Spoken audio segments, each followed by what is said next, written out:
not welcome in her home. She was not going to give up without a fight. I advised Dobeko that she's going to kill him. His girlfriend has assaulted him. And the ex hit him here. That was classic Thandi.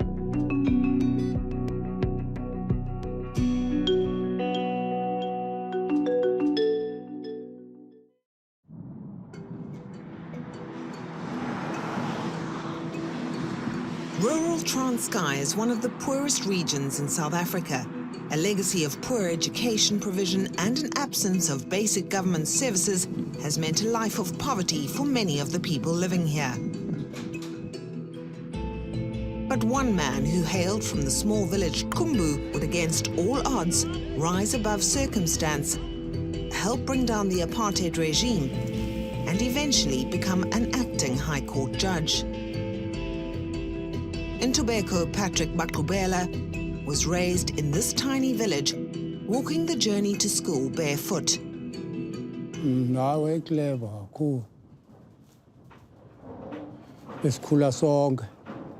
Apha ekhaya. Right ukuthanda isikolo sithini sifunda sonke esikolweni. Ntobeko grew up to be a political activist, fighting apartheid as a young adult in the 1970s. Okokuqala siye sothuka because apha ezilalini ke thina besingazazi ezo zinto. Besingazazi seva nje sothuswa kuba sive kuthiwa ubanjiwe ne. Ntobeko was arrested in 1981, charged with treason and sentenced to 10 years behind bars. Sihambile sayomvizithela nansi eTrongweni, but wayesoloko esikhuthaza ukuba masingoyiki akho nto izakwenzeka uzawubuya. And nangoku aphayana akho nto besingastruggleish because ebesinceda. Besifundisa esenza indlela zoba masiphile apha ekhaya. At the time, he had 2 young sons and a wife, but there were also other women. I had to support him. He was still my husband. I didn't hate him. I still loved him very much. I mean, I never stopped loving him. But it soon became clear that his affections were with someone else. That woman would become the next Mrs. Maqubela.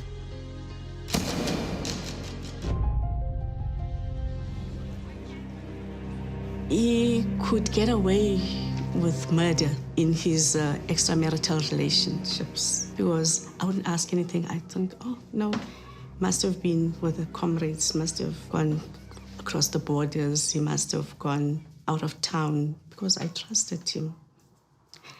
So Thandi's relationship, I got to know about it very late. The extramarital affair had started before Ntobeko went to prison in 1981. It was a volatile relationship, and when Ntobeko tried to end it, Thandi turned violent. There's Ntobeko. He knocked at the window, and then I looked. He said, "Vula," which means open. And then I thought, I wonder what was going on. He was running, and Thandi was right behind him, chasing him. She used a tomahawk, axed him here. Apparently, she wanted to hit him on the head, but he sidestepped, and the axe hit him here on the shoulder.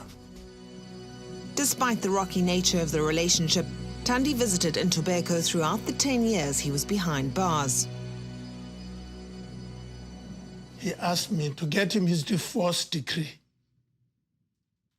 from the Supreme Court. I said, why? Why do you want a divorce decree? Are you getting married? He said, yes, I'm getting married. With whom? I'm getting married with Thandi. I was so shocked. This fellow is marrying the woman who asked her. He said, no, don't worry. She's okay now. She's a good person.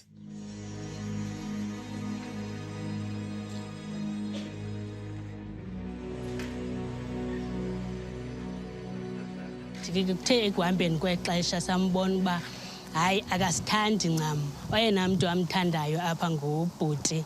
So wasibhekelisela phayana nefamily wayibhekelisela engafuni nje kwamntu ukuzawusondela.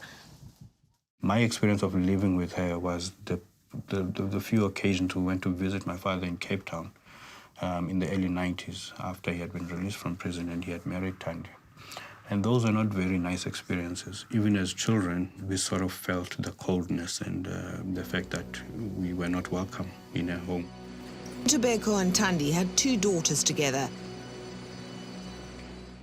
The years passed, and Ntobeko continued to visit his home village, Khumbu, and tried to uplift the community. As his career took off, so did his standing in the community. A road was even named after him. But by 2006, it was clear the marriage was in trouble. Ntobeko would want to spend weekends in the Eastern Cape, leave his family in Joburg.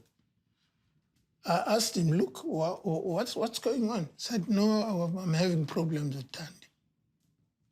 And I feel relaxed and happy when I'm far away from her. What are you planning to do, Malum? No, I don't know. I will see. But one thing that I'm interested in being a judge. I'm going to be living in Cape Town. I'm going to divorce Thandi, give her the house in Joburg. She must stay with my kids there, look after my kids. But I'm going to stay alone in Cape Town. I've had enough of her. But Thandi refused to go ahead with the divorce and instead began a campaign to destroy his life and career. She had discovered that Ntobeko was cheating on her, and she began to build a dossier of evidence against him. Over a period of 3 years, she gathered together credit card slips, hotel bills, and Viagra as evidence of her husband's philandering. That was classic Thandi, trying to be destructive rather than to try and build something. I advised Ntobeko that she's going to kill him. I said to him, look, you remember when she asked you, it's because you're terminating the relationship. Now you are divorcing him, he's going to kill you. I knew, and I told my uncle, look, at any given stage, you must be careful. Never be alone. Ndamsa contacted a friend of the acting judge and asked him to check on Ntobeko.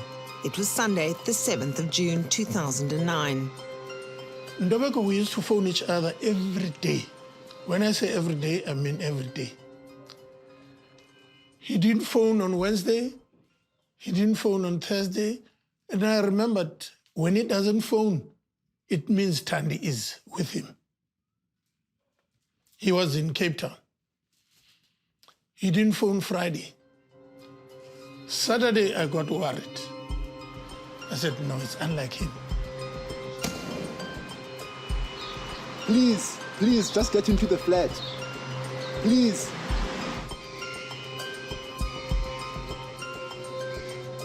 Lester went there. When he got to those flats, he phoned Thandi to get permission to get into the flat. She said, no, don't worry, he's been found. He's here in Khumbu. So Lester went back to me. He said, Kabula, I've just talked to Thandi. She said, Ntobeko is in Khumbu. I said, no, I've just talked to the old man, Ntobeko's uncle. He's not there. He's not there. Please go to the flat. Just go there and check. Please, please, please, please, please, Lester. When he finally got into the flat, Ntobeko's lifeless body was discovered on his bed, covered in a sheet, a pillow over his head. He was dressed in 2 sets of clothing. It's believed he died on the 5th of June 2009, 2 days before his body was discovered. The heat had been turned up in the apartment and the acting judge's body had already started to decompose. I cried. Fortunately, my wife was there. It was bad. They found a bottle of single malt Scotch whiskey and tablets for hypertension lying around. I said, look, Ndobeko doesn't do that. He is so neat. I know where he puts his medication. I know if he's had a shot of whiskey, he'll put it away, close the cap and put it in his box and put it away. He won't just leave anything lying about. He's not that type of person. Somebody has planted those things there. All of a sudden, this call comes in, and the first thought was, this woman, what has she done? We got information the Monday that it was declared that he had died of a heart attack. The police believe at that stage it is a heart attack. They also open up an inquest docket, not a murder docket, because they were of the opinion that it is a heart attack. You must never underestimate the real incompetence of our own police force. The crime scene investigation in that particular instance was non-existent and possibly even negative. I mean, it's just astounding that people could make an assumption like that based on what was clearly a non-investigation of the crime scene. Generally, you would not expect bleeding from the ears and nose in a heart attack. People having a heart attack are much more concerned with the pain in their chest than with getting dressed in 2 sets of clothing.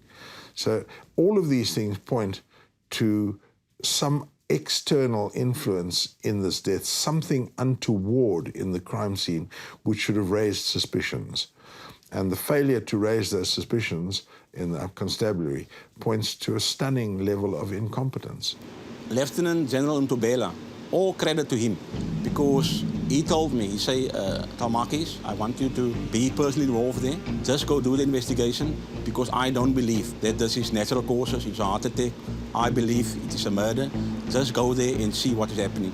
And I confirmed it. I confirmed that it is a murder and it was not a heart attack. Colonel Reynold Talmakis was dispatched to the pathologist conducting the post-mortem. The pathologist had his heart in his hands and me and him was looking at the heart.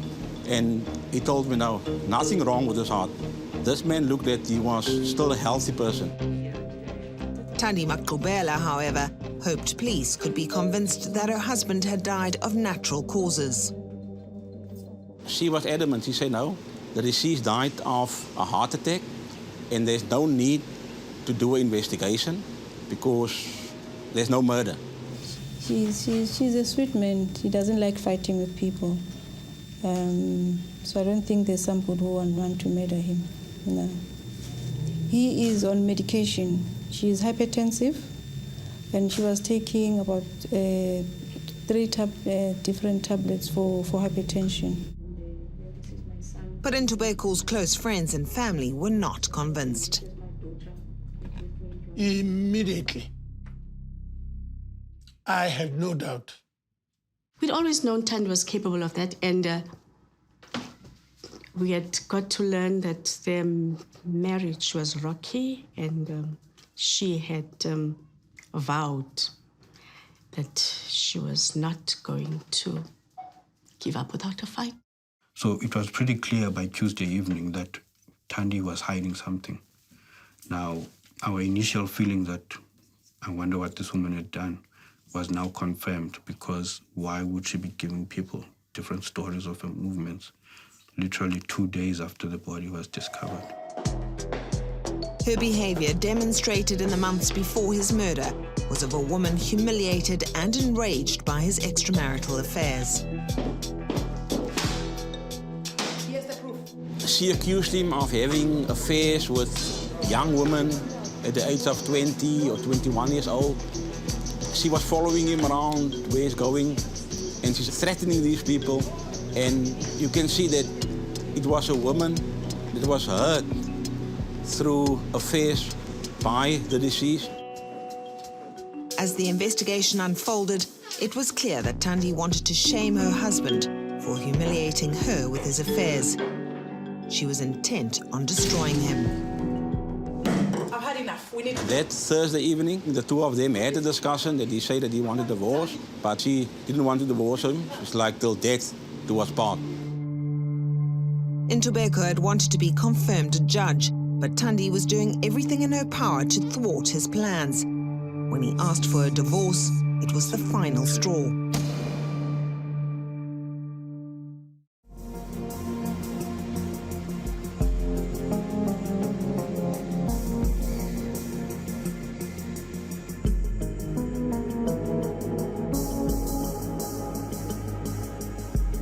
A piece of cling film was found in the bin close to the acting judge's body. It had the judge's DNA on it and Thandi's fingerprints. The state believed she used it to suffocate him.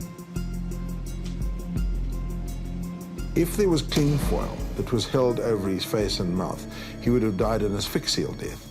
In other words, his lungs would no longer have been able to work properly and draw oxygen and air in to enable his body to continue living.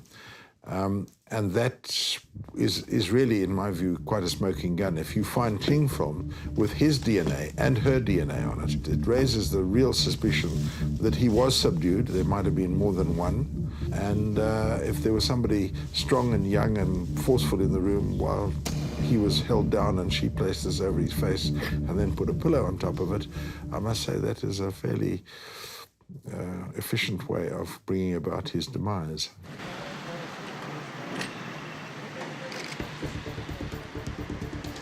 It would take another 9 months before police arrested Thandi in March the following year and her co-accused Vela Mabena.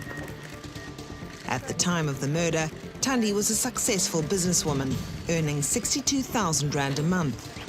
She was the South African distributor for a range of aloe-derived products called Forever Living. Vela Mabena was a business colleague. We had evidence and we thought that was enough to bring it before court, but according to the judge, he said that it was like insufficient evidence. Not to say that he is not guilty, but we can't prove enough that we can link him to find him guilty on that crime. Judge John Murphy acquitted Vela Mabena on the 7th of November 2013. Vela was arrested, I think, primarily because he was a classic case of being at the wrong place at the wrong time. Mabena claimed he had been to the apartment to meet Thandi to buy a book from her. The state's evidence was that there was a flurry of SMSs between Mr. Mabena and Thandi Makubela, particularly on the preceding day, the 4th of June 2009, and the 5th of June 2009. In real terms, and on the facts, there were only 5 telephone calls on the 5th of June between the parties. Thandi Makubela was now on her own, but the circumstantial evidence against her was mounting. Heaters had been turned on in the apartment and all the windows were closed. As a result, an exact time of death was difficult to determine. It was suggested that Thandi would have known this because of a nursing background.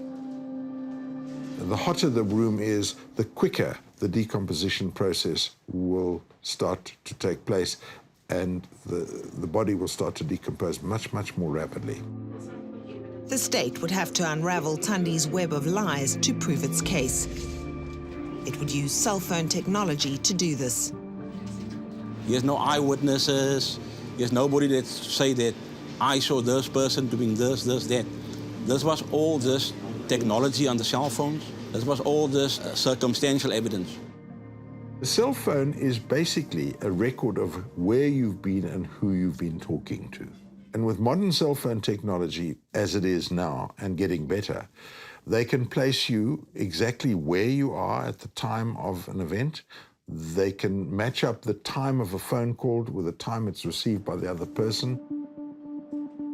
Thandi also forged her husband's will. She did this after being released on bail of 100,000 rand. I laughed it off because I knew it was a forged document, even before I saw it. I also found out that the judge had a policy of 20 million rand. And the judge also had two other policies, one of 10 million rand and one of 11 million rand. So I think that the motive for this murder was also to let she can gain financially out of these policies. On the 7th of November 2013, she was found guilty of fraud, forgery and murder. Judge John Murphy described her as an irrational woman, easily given into perjury. He convicted her largely based on the cell phone and circumstantial evidence. It was she who left his body dressed in 2 sets of clothing, shrouded in a sheet with a pillow over his face, in a room with 2 or 3 heaters on and all the doors and windows closed. Judge Murphy said she had manufactured evidence as she went along. Thandi Maqubela was finally taken into custody. There were times when we didn't know whether the trial would continue or not because of all the tricks that Thandi tried to play. But today we feel relief because we can finally close this chapter of our lives. Thandi has engineered several more delays since her conviction in November 2013. She has still not been sentenced. Her applications for her bail to be reinstated have been denied. She has fired her initial legal aid team and more recently a private team that she could not afford. This has contributed to the numerous postponements. So I was going to explain it like that because it's like the prosecutor now is mentioning, I'm delaying. It's not me who's delaying. In September 2014, the Western Cape High Court referred her to Valkenburg Psychiatric Hospital for 30 days of observation.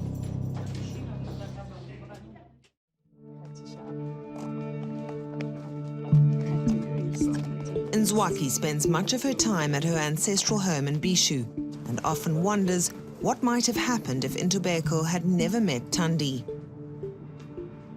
I had to learn to forgive. I had to make a conscious effort to forgive him. I did forgive him.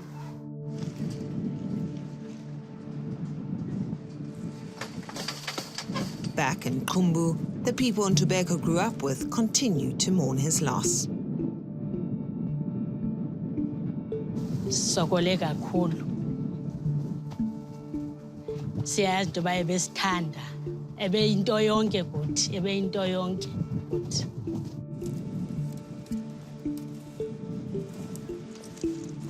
Described by friends as one of the great sons of Africa, Ntobeko Maqubela lies buried in the village he grew up in. Ntobeko, silapha mntakwethu. Silapha kuwe sizokubona ngoku Ntobeko. Ulale kakuhle ungadini. Kubuhlungu Ntobeko le nto ayifuni uphela apha kuthi enhliziyweni. Lala ngoxolo Khosi. Lala ngoxolo. Hey.